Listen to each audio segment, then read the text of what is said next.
Hey everyone, in this quick tutorial I'm going to show you how to find Binance Smart Chain BEP20 wallet address on HTX. Before we get into it, make sure to like this video and subscribe to our channel for more crypto related videos. First thing, you need to open your HTX application. Once you have simply logged into your HTX account, you need to click on assets at the bottom right corner. From this new window, you just simply select deposit button. From this list of currencies, you can search for a coin that offers you Binance Smart Chain wallet address. So in this video, I will be demonstrating on USDT. Simply select USDT and click on USDT Tether.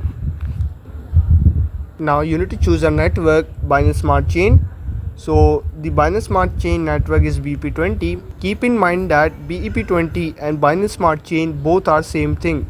So do not confuse between it. Now click on BEP20 and always make sure to select same network on the receiving side also, or you will lose all your funds permanently. Now click on it and here you can see your Binance Smart Chain wallet address along with the QR code. Tap copy with this address or you can share this QR code directly. And that's it. Now you know how to find Binance Smart Chain wallet address on HTX. If this video helped you out, make sure to like this video and subscribe to our channel for more crypto related videos.